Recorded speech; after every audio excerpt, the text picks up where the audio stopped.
Good afternoon. It's Wednesday, June 10th, and welcome to Conversations, a production of the Oakville Chamber of Commerce. My name is Tim Caddigan, and I'm pleased to be your host for this weekly series. My guest today is Oakville MP and Minister of Public Services and Procurement, Anita Anand. Prior to entering politics, Minister Anand was a professor of law at the University of Toronto.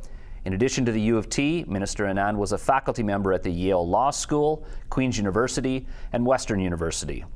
She was elected to Parliament in October of 2019. Her mandate letter was daunting: modernize the procurement process of the federal government, replace the Phoenix pay system, manage a competitive process to select the supplier of Canada's next fighter jet, oversee the National Capital Commission, the federal body that manages numerous parks and buildings, including the Prime Minister's residence, that has sat vacant and badly in need of repair for several years, and the list goes on. We are less than 8 months into the current Parliament, and yet a world of events have occurred and pulled focus away from mandate letters and into a call for immediate and urgent action, and we'll delve into some of those issues today. It is good to see you, Minister Anand. Thank you for coming on the program again. Thank you so much for having me, Tim. It is just wonderful to see you and to be here with you. Thanks again. In 2 months since your last appearance on our program, and you've had one of the busiest files to manage in the fight against COVID-19. You've had to keep up your Oakville MP duties on top of all of that. Can you tell us what your life has been like over the past several months? So it has been an incredibly intense and urgent time for me personally and for our government. We are, as you know, all hands on deck to respond to COVID-19. And for me, as the Minister of Public Services and Procurement, that has meant heading up the procurement of personal protective equipment, as well as other supplies, ventilators, and testing equipment for our frontline healthcare workers. And the way in which that has worked is that the Public Health Agency of Canada takes requests from the provinces and territories and then gives us those requests, and we fill them with our procurements. But our strategy has been to order over and above what the provinces and territories need, because as you know, we don't know for certain what shape this pandemic is going to take over time. And as a result, we need to be prepared for any eventuality. And so procurement has been incredibly intense. We've modernized our procurement, and we are doing procurement in a way that it has not been done before. So that's at the federal level. It's incredibly busy, and I will say very fulfilling, in the sense that the reason I wanted to enter politics was to be of assistance to the broader Canadian public, as well as the people of Oakville. And I am able to do that as the Minister of Public Services and Procurement. On the local front, I have been continuing to be involved with events by Zoom and social distancing. So, for example, the Lighthouse for Grieving Children had the virtual 5K. In essence, we all ran 5K on our own and still did the run that we usually do annually with them every year. And reaching out to constituents via telephone and Zoom has also been important to me. But it's a strange time for us all. We all are used to seeing each other in person. Even on this call, Tim, I'm used to seeing you at events and at chamber events that I love so much. And so it's great to connect with you, but I'm really looking forward to the time when we can all be together physically again sometime soon. Hear that. You talked about it being a strange time. I think anytime somebody is elected to Parliament, there's that whole experience of getting to know how Parliament works, where everything is and all of that. You were one of only 2 MPs that were first elected in 2019 and that immediately went into cabinet. I want to know how that experience has been for you, getting up to speed on being an MP, as well as taking on the duties and responsibilities of leading a very large and important federal ministry that would be daunting. I think I used that word at the start, at any time, but obviously this time you've really been thrown into the midst of it all. It has been incredibly exciting. And I will say that the colleagues around the table, both in caucus and at the cabinet table, have been very supportive. And I have built a camaraderie with my fellow caucus members, which is irreplaceable. I will say that in question period, which has been continuing throughout April and May and now into June, we are constantly responding to questions from the opposition as to what our decision making has been like. And we are really working hard to be transparent in that respect. But it's also very challenging, as you suggest. And I am enjoying it. I'm enjoying being a minister as well. And I feel that it's an incredible honor to be able to serve the country during this time. I, as you know, want to do whatever I can for the people of Canada. It's the reason I left a job that I love so much, because I felt a calling of sorts. And I'm really very grateful that the Prime Minister put his trust in me and has maintained his trust in me during this pandemic. It's an honor, and I'm really, really pleased to be able to serve as the minister in this portfolio. And our work is not going to be done, obviously, through the summer months. And so we've been working 24/7, and we'll continue to do that.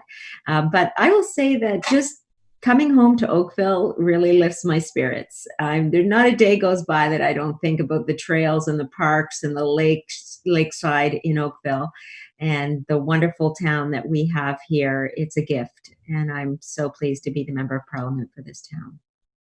I touched on some of the contents of your mandate letter off the top, but I think everybody would identify right now that you're the country's PPE person, and procuring all of the supplies we need. That's obviously going to continue as we start to open and expand the economy. You recently announced that we've received more than 100 million surgical masks and nearly 40 million gloves. And as our country receives all of the PPE supplies, how does it get distributed across the country? What's the process? It's such a great question, and it's so pertinent to the logistics of what I do, right? Because unlike other government departments, we are all about operations. We need the stuff. We need the gloves and the masks and the face shields, and we need to figure out how it's coming into Canada or being produced here, and then get it to the warehouses and get it distributed.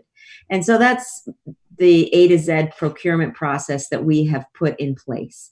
When the goods arrive in Canada, from foreign destinations, we make sure that they are transported to the warehouse.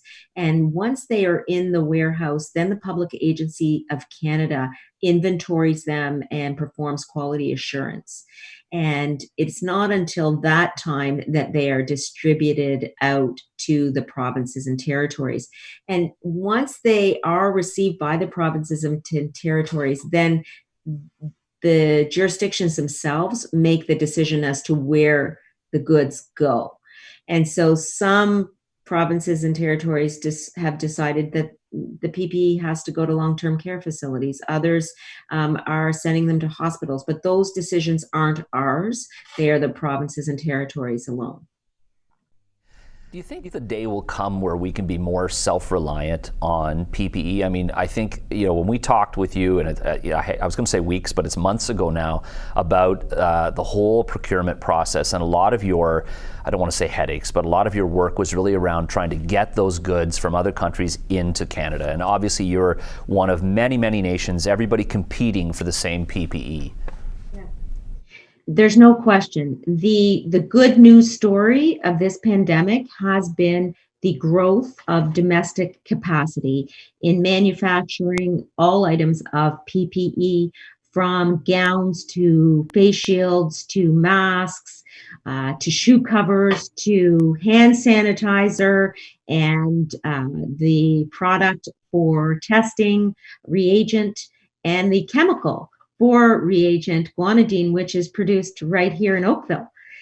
We have capacity, domestic capacity, like we have not had before, and that is just increasing. So the focus of my ministry, and my personal focus has been to ensure that we have multiple supply chains operating at the same time, both domestically and internationally. And so on the domestic front, I've been working closely with Minister Nav Bains, who is the Minister of Industry, Science and Technology, to ensure that we've got that domestic capacity that will carry us into the future if another pandemic were to occur. And we are seeing deliveries of domestically produced goods occurring on the ground every day. So over half of the face shields that we have had delivered have been produced right here in Canada.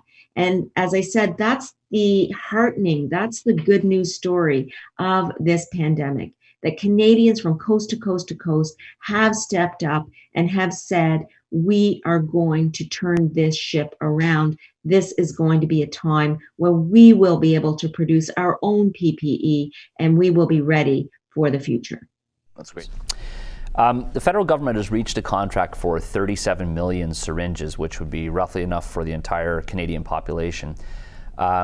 Is that in preparation for mass vaccinations? Is that a sign that we're getting closer maybe to a vaccine? So that was a contract that I announced last week for syringes, and it was a process of thinking ahead to a time when we may have to implement a systemic vaccination process. There are, in answer to your question, of course, no currently approved drugs or vaccines for COVID-19.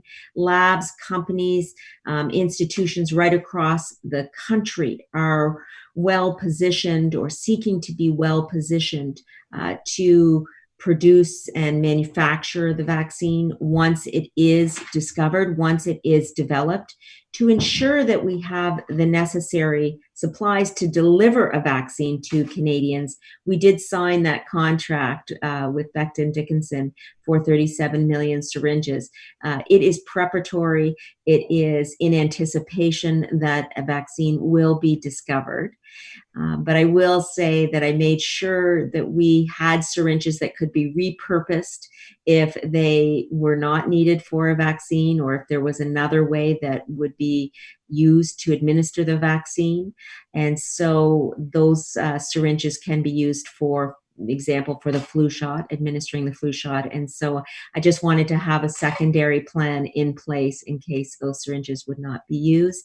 But it really is in anticipation of vaccine being discovered, which I think we all have our fingers crossed that's going to occur, because this winter has been a winter like none other. And we really hope that our economy can get back up and running and can function the way it has historically done. And I'd like to thank the Chamber for all the good work you have done in ensuring that our local economy is vibrant and we are able to communicate with each other on the issues that matter from an economic standpoint.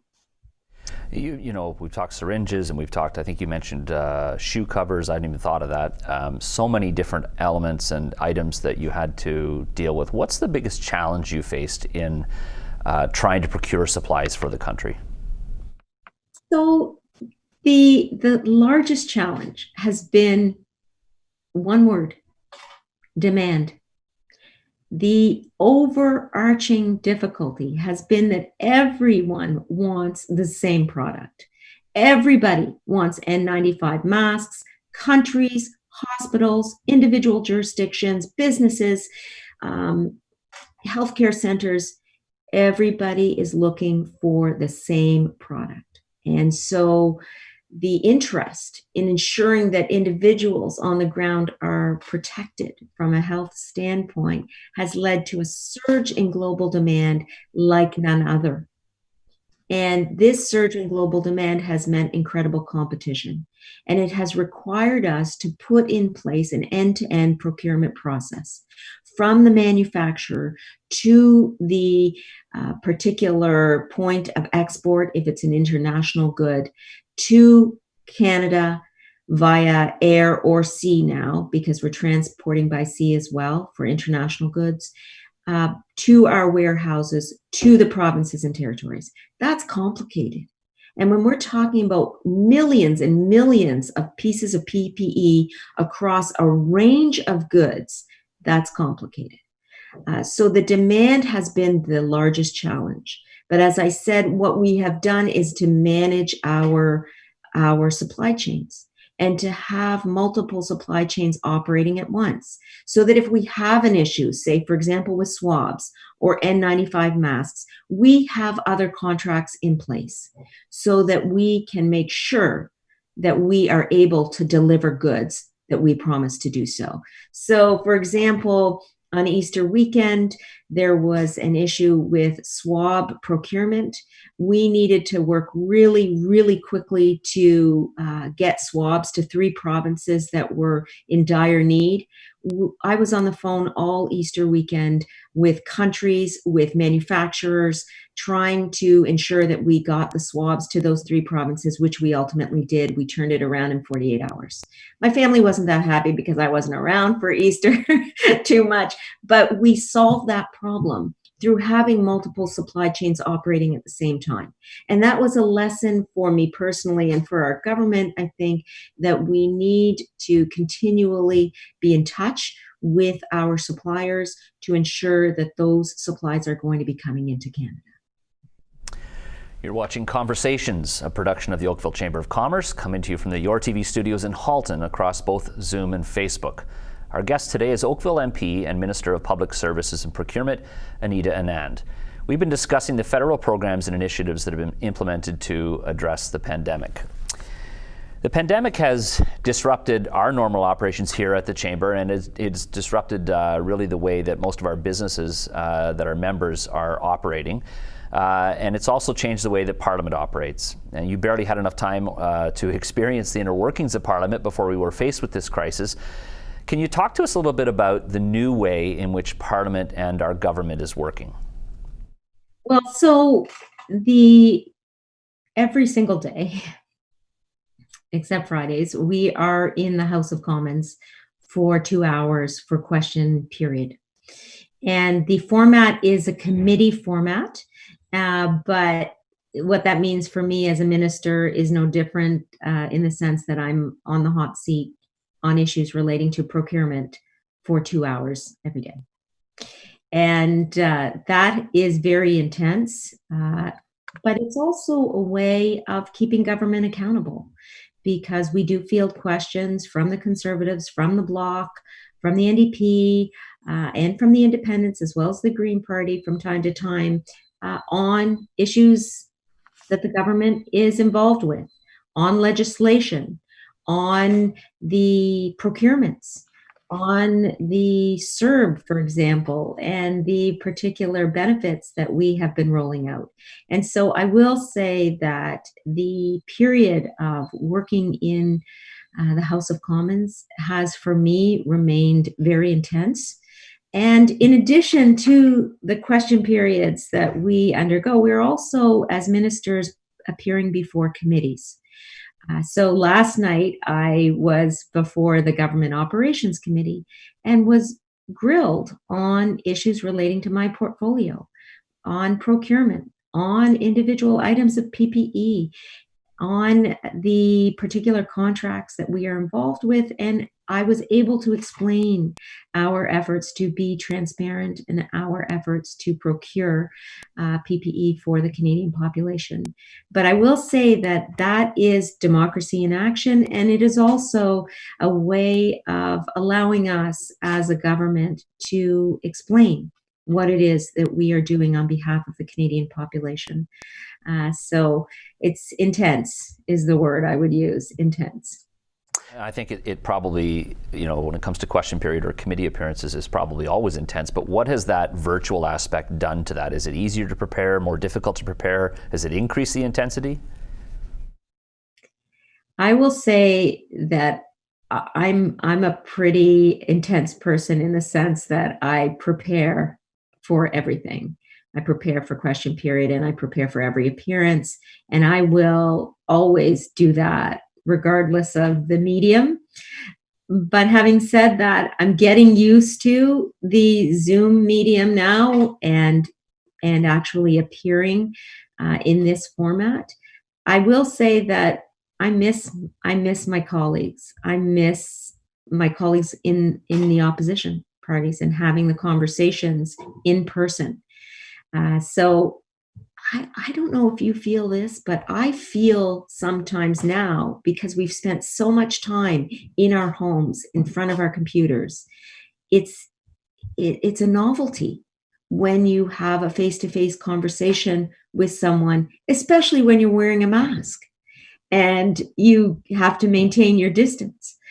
So I feel very fortunate that we're able to have the technology that allows us to continue to do the business of government, but I am looking forward to having the in-person conversations. And I guess you'd expect that as someone who's a politician, that the in-person piece is very important. I think we have a shorthand in communication that's just much better when we're not staring at glass. That's probably a big thing. I'm tired of it too. There's a lot of people saying that some of the things that have been developed or implemented by businesses to address the COVID pandemic many of those aspects may actually stay in business after the pandemic is gone. I'm asking you to look into your crystal ball here. What do you see that the government has done or that Parliament is doing to operate that may stay after the COVID-19 pandemic is over? It's a fantastic question, and it's one I think we all think about every day, because we can see greater efficiencies or accommodations being made during this pandemic. And the question really is, what is going to stick in terms of revising our way of doing business? And I think one thing that will likely be more acceptable is the ability to work remotely. And the question I have for your businesses, your members, really is, to what extent is that going to affect things like their renting, their purchasing of real estate, the amount of space that they need outside the home to run their business, the place that they will require for extra business. So where will inventory be kept? I suspect that real estate, that market will remain strong. But the question I really have around services is the extent to which we are going to see the service industry become more removed from, say, a downtown core and into people's homes. And I think for government, we have the same questions about how we are going to continue to operate as a government while we are still in this pandemic, and we still expect to have to do things like social distance for some time. So there is a big question mark there, Tim, and I look forward to coming back and having a conversation about what the present looks like when we get there, say in September. You know, I want to shift the conversation a little bit more locally. Many of our businesses obviously have struggled through the whole pandemic, but there have also been a number of really inspiring stories of businesses innovating and community members going above and beyond. You touched on one a little bit earlier, but from your unique position, what have you seen in our community that has really inspired you? Well, one of the important things I think about Oakville is the way in which people, businesses, charities, nonprofits, schools come together and solve problems together. And when something isn't working, raising the issue in a very professional way to see how future help can be received. And I will say, as a member of Parliament, one of the most heartening aspects of being the federal representative is the ability to have those conversations with businesses in need, with individuals in need, with charities in need, and then to take those messages back to Ottawa. And when speaking with my cabinet or caucus colleagues, expressing the views of people right here in Oakville. And so I would say one of our abilities as a community is to come together in times of need, to support each other across sectors, to speak with our elected representatives in a professional and heartfelt way, and to make the points heard so that we can solve problems together. And that's something I really love about this town, and that's why I really love being the member of parliament here. I just have a couple of minutes left. Throughout this series, we've talked a lot with people around the whole notion of Team Canada. And I noticed in the last week or two, you're starting to hear a few more comments from opposition and from general people in the public, really. From your perspective and from your seat, is Team Canada still alive and well? Can we still count on that for the weeks to come? Most definitely. Team Canada is alive and well, and I'm so grateful to be a part of Team Canada. Wore my red and white for that very purpose. I will say that when I think of Team Canada, I think of the 2010 hockey gold medal game, and Sidney Crosby scored that goal on a pass from Jerome McGinley. And I really try to emulate the feeling that our whole country had at that moment, that we can do this and we can do this together. And I will say that I don't see myself as a lone wolf out there at all. Everything good that happens, in my opinion, is as a result of the team that is with you and behind you. And so one of the greatest joys, I would say, through the difficult months that we have had is the multiple teams that have come together here in Oakville and in Ottawa, whether it's my ministry team or our departmental team or our caucus and our cabinet, or here in Oakville, my constituency office, our team as a group, talking about issues that matter, trying to come up with solutions. And we have continuously said that the perfect should not be the enemy of the good. In other words, there are good policy proposals and suggestions and approaches out there. And while it may not be perfect, we need as a government to be able to respond to concerns and issues that are arising as they arise. And if we were to continue to make sure that we had the perfect package, that might mean people suffer longer. And so, as you have seen in our economic policies and approaches, we've had to revise them. We've had to change them to some extent, and we're still doing so. But we did that with the view that the perfect should not be the enemy of the good. We've got to keep... I have to cut you off there. That's all the time we have. I'm sorry about that. Obviously, we could have gone on for another half an hour. Before we go, I just want to take one moment, though, to thank you for your continued engagement throughout this crisis. It's probably really not well known, but you've asked for input from many stakeholders, including the business community, as you advocate, not just for Canada, but for Oakville as well. And while we may not always have agreed, you've listened, and that's very much appreciated. So thanks for that, and thanks for your time here today. Thank you so much, and I will keep listening and advocating on Oakville's behalf. Thank you so much, Tim. Thanks to the whole chamber and your members, and I look forward to being in touch soon. Thanks, sir. Tune in again next week. We'll have another episode of Conversations right here.